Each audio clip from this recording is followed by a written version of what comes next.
இந்தியாவில் இலக்கியத்துக்கு கொடுக்கக்கூடிய மிக உயரிய விருது என்ன அப்படின்னா சாகித்ய அகாடமி விருது தான். இந்த சாகித்ய அகாடமி விருதை வாங்கிய முதல் நபர் யார் அப்படின்னா சர்வப்பள்ளி ராதாகிருஷ்ணன் அப்படிங்கிறவர்.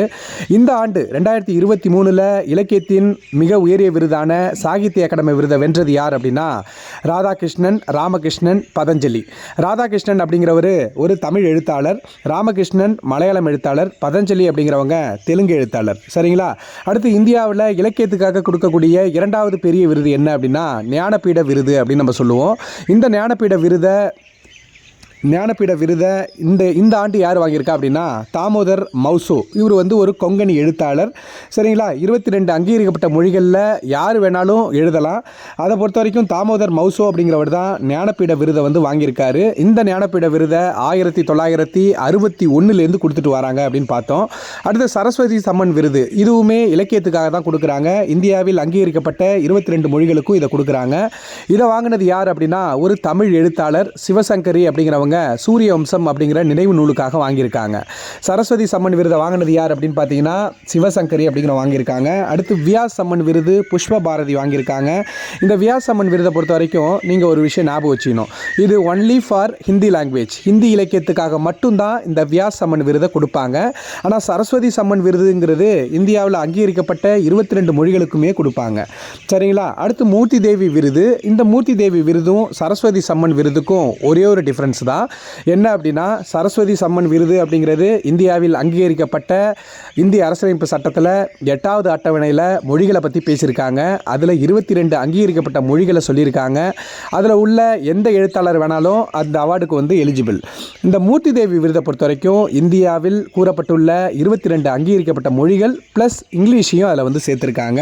இந்த மூர்த்தி தேவி விருதை பொறுத்த வரைக்கும் ஃபஸ்ட்டு வாங்கினது நாகராஜ ராவ் அப்படிங்கிறவர். இவர் ஒரு கன்னட எழுத்தாளர். இப்போ ரீசெண்டாக இதை 2019 தான் கொடுத்தாங்க.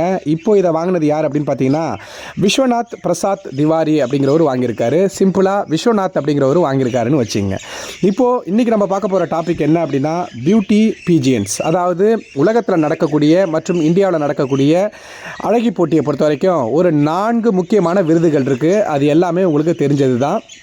என்ன அப்படின்னு பார்த்தீங்கன்னா ஃபஸ்ட்டு மிஸ் யூனிவர்ஸ் பிரபஞ்ச அழகி போட்டி, பிரபஞ்ச அழகி அப்படிங்கிறவங்க தேர்வானாங்க. அடுத்து மிஸ் வேர்ல்டு உலக அழகி, அதுக்கப்புறம் மிஸ் எர்த் இந்த பூமியில் இருக்கக்கூடிய அழகி, அதுக்கப்புறம் மிஸ் இந்தியா இந்தியாவின் அழகி அப்படின்னு சொல்லிட்டு ஒரு 4 விருதில் கொடுக்குறாங்க. அதாவது மிஸ் யூனிவர்ஸ், இந்த யூனிவர்ஸுக்குள்ளே தான் என்ன இருக்குது, இந்த உலகம் இருக்குது. அடுத்து மிஸ் வேர்ல்டு, அடுத்து இந்த வேர்ல்டுக்குள்ளே தான் இந்த பூமி இருக்குது, அதனால் மிஸ் எர்த். அதுக்கப்புறம் இந்த எர்த்துக்குள்ளே தான் இந்தியா இருக்குது, ஸோ மிஸ் இந்தியா. இதுதான் அழகி போட்டி அப்படின்னாலே இந்த 4 விருதுகளை தான் கொடுப்பாங்க. Miss universe, miss world, miss earth, அதுக்கப்புறம் மிஸ் இந்தியா. இந்த மிஸ் யூனிவர்ஸ் பிரபஞ்ச அழகி யார் வாங்கினா அப்படின்னு பார்த்தீங்கன்னா இந்த ஆண்டு நிகாரகுவாஸ் ஷேமிஸ் பால்கோயிஸ் அப்படிங்கிறவங்க. அதாவது நிகாரகுவா அப்படிங்கிறது ஒரு நாடு. இந்த நிகாரகுவா நாட்டிலிருந்து பிரபஞ்ச அழகியானது இவங்க தான் முதல் நபர். இந்த பேர் ரொம்ப முக்கியம். மிஸ் யூனிவர்ஸ் 2022 பானி கேப்ரியல் அப்படிங்கிறவங்க ஆனாங்க. பானி கேப்ரியல் அப்படிங்கிறவங்க ஆனாங்க. இந்த ஆண்டு யார் வாங்கியிருக்கா அப்படின்னா நிகாரகுவாஸ் ஷியமி பால்கோயிஸ். ஷியமி அப்படிங்கிற பேரை மட்டும் ஞாபகம் வச்சிங்க. சரிங்களா? இவங்க யாரை டெஃபீட் பண்ணி வாங்கினாங்க அப்படின்னா ஸ்வேதா சரதா. இந்த பேரையா நம்ம ஞாபகம் வச்சுக்கணும். ஸ்வேதா சரதா அப்படின்னா இவங்க இந்தியாவை சார்ந்தவங்க. ஓகேங்களா? ஸ்வேதா சரதா அப்போ ஃபைனல் வரைக்கும் போனாங்க. ஆனால் ஜெயிச்சது யார் அப்படின்னு பார்த்தீங்கன்னா ஷியமிஸ் பால்கோயிஸ் அப்படிங்கிறவங்க தான் பிரபஞ்ச அழகி. இதை இந்தியாவை பொறுத்த வரைக்கும் பிரபஞ்ச அழகியா சுஷ்மிதா சென் இருக்காங்கல்ல, சுஷ்மிதா சென் அப்புறம் லாரா தத்தா இந்த பிரபஞ்ச அழகியில் தேர்வானவங்க. சுஷ்மிதா சென், லாரா தத்தா. சுஷ்மிதா சென் 1994லையும் லாரா தத் 2000 அந்த ஆண்டுலேயும் பிரபஞ்ச அழகியாக தேர்வானாங்க.